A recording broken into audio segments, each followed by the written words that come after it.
আজকে আমরা বেশ বিতর্কিত একটা নিবন্ধ নিয়ে আলোচনা করব। এই লেখাটিতে বাংলাদেশের লিবারেল ডেমোক্র্যাটিক পার্টি মানে এলডিকির বিরুদ্ধে বেশ কিছু গুরুতর অভিযোগ তোলা হয়েছে। চলুন আমরা এর মূল যুক্তিগুলো এক এক করে ভেঙে দেখি। তো এই নিবন্ধটা শুরুই হচ্ছে একেবারে সোজাসাপটা আর বেশ উস্কানিমূলক একটা লাইন দিয়ে। এলডিপি বর্তমানে রাজাকার আল-বদর আল-শামস বাহিনীকে পরিশুদ্ধ করার ইজারা নিয়েছে। বুঝতেই পারছেন, এই একটা কথাই কিন্তু পুরো আলোচনার সুরটা বেঁধে দেয় আর সবচেয়ে গুরুত্বপূর্ণ অভিযোগটা সামনে নিয়ে আসে। এখানে একটা জিনিস পরিষ্কার করে নেওয়া ভালো, আমাদের কাজ কিন্তু এই দাবিগুলো সত্যি না মিথ্যে সেই রায় দেওয়া না, বরং আমরা যেটা করতে যাচ্ছি তা হলো এই লেখায় যে যুক্তিগুলো দেওয়া হয়েছে সেগুলোকে নিরপেক্ষভাবে ভেঙে ভেঙে দেখব, মানে ঠিক কি বলা হচ্ছে আর কেন বলা হচ্ছে সেটাই বোঝার চেষ্টা করব। আচ্ছা, তাহলে প্রথম পয়েন্টে আসা যাক। নিবন্ধের সবচেয়ে বড় আর জোরালো যে যুক্তিটা সেটা হলো জাতীয় আদর্শের সাথে বিশ্বাসঘাতকতার অভিযোগ। চলুন দেখি এই অভিযোগটা ঠিক কিভাবে সাজানো হয়েছে। তবে আলোচনায় ঢোকার আগে একটা শব্দ পরিষ্কার করে নেওয়া দরকার, রাজাকার। যারা হয়তো জানেন না তাদের জন্য বলছি, এই শব্দটা দিয়ে ১৯৭১ সালের মুক্তিযুদ্ধের সময় পাকিস্তানি সেনাবাহিনীকে যারা সাহায্য করেছিল সেই স্থানীয় সহযোগীদের বোঝানো হয়। আর এটা কিন্তু ঐতিহাসিকভাবে খুবই সংবেদনশীল একটা শব্দ। তো লেখকের দাবিটা কি? উনি বলছেন এলডিপির নেতা, যিনি নিজে একজন খেতাবপ্রাপ্ত মুক্তিযোদ্ধা, তিনি নাকি ৩০ লাখ শহীদের রক্তের সাথে বেইমানি করছেন। বলা হচ্ছে তিনি তার সারা জীবনের অর্জনকে জলাঞ্জলি দিচ্ছেন জামায়াতে ইসলামের মতো শক্তির সাথে হাত মিলিয়ে। আর উদ্দেশ্য নিছক কয়েকটা সংসদীয় আসন। এমনকি নিবন্ধে বলা হয়েছে দেশপ্রেমকে নাকি এখানে একটা ব্যবসার মতো করে দেখা হচ্ছে। এবার আসা যাক দ্বিতীয় যুক্তিতে। এখানে লেখক শুধু রাজনৈতিক ভুলের কথা বলছেন না, বরং ব্যাপারটাকে টেনে নিয়ে গেছেন আরও গভীরে, নৈতিক আর আধ্যাত্মিক অবক্ষয়ের দিকে। ব্যাপারটা বেশ ইন্টারেস্টিং। লেখক তার রাজনৈতিক সমালোচনাকে একটা অন্য মাত্রা দিতে ধর্মীয় শাস্ত্রের সাহায্য নিয়েছেন। তিনি এলডিপির রাজনীতিকে সরাসরি ভণ্ডামি বা মুনাফিকি বলে চিহ্নিত করছেন। আর এই মুনাফিকি প্রমাণ হিসাবে তিনি কোরআনের সূরা আল বাকারার ৮ আর ৯ নম্বর আয়াতের কথা বলছেন, যেখানে বলা হয়েছে কিছু লোক মুখে ঈমানের কথা বলে কিন্তু আসলে তারা বিশ্বাসী না। তারা আল্লাহ আর বিশ্বাসীদের ধোঁকা দেওয়ার চেষ্টা করে, কিন্তু শেষ পর্যন্ত নিজেদেরই ধোঁকা দেয়।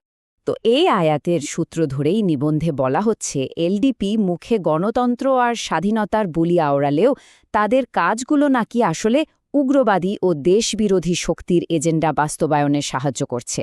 দেখুন কিভাবে একটা ধর্মীয় কনসেপ্টকে একদম সরাসরি বর্তমান রাজনীতির মাঠে প্রয়োগ করা হচ্ছে। এরপর লেখক যে বিষয়টা তুলে ধরেছেন তা হল সুবিধাবাদের রাজনীতি। মূল অভিযোগটা হল এলডিপির সব কৌশল নাকি জনসমর্থনের ওপর ভিত্তি করে নয়, বরং পুরোপুরি নিজেদের স্বার্থের জন্য।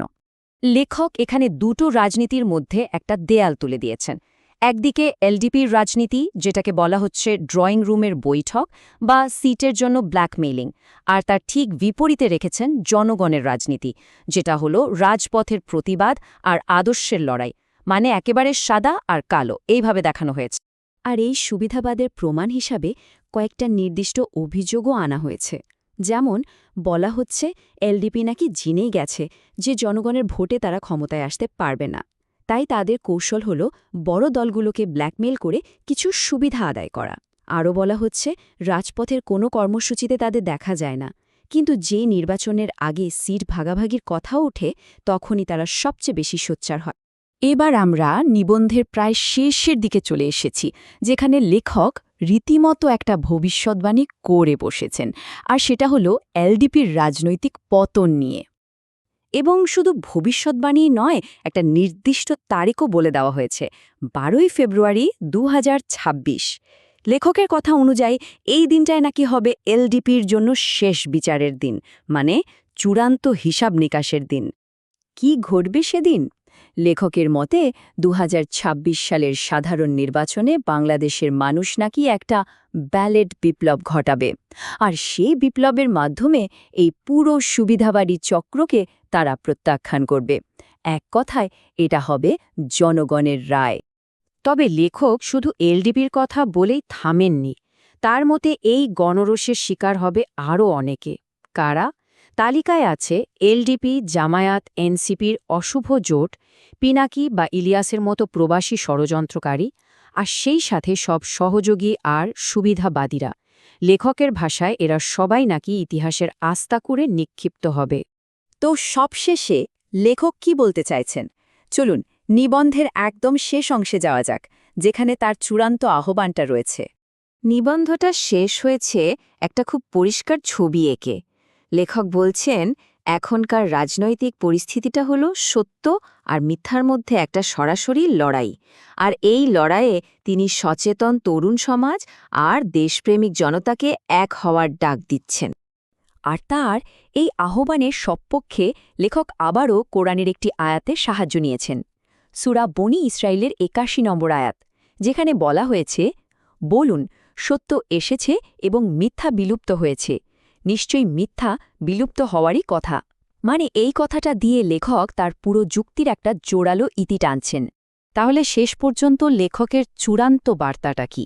একদম সহজ ভাষায় বললে, সকল দেশবিরোধী শক্তিকে বয়কট করতে হবে আর দেশপ্রেমিক শক্তির হাতকে আরও মজবুত করতে হবে। এটাই হলো এই পুরো আক্রমণাত্মক লেখাটার মূল কথা।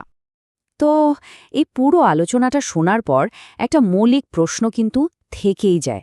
আচ্ছা, রাজনীতির মাঠে প্রয়োজনীয় জোট বাঁধা আর নিজের মূল আদর্শের সাথে বিশ্বাসঘাতকতা করা, এই দুটোর মধ্যেকার সূক্ষ্ম রেখাটা ঠিক কোথায়?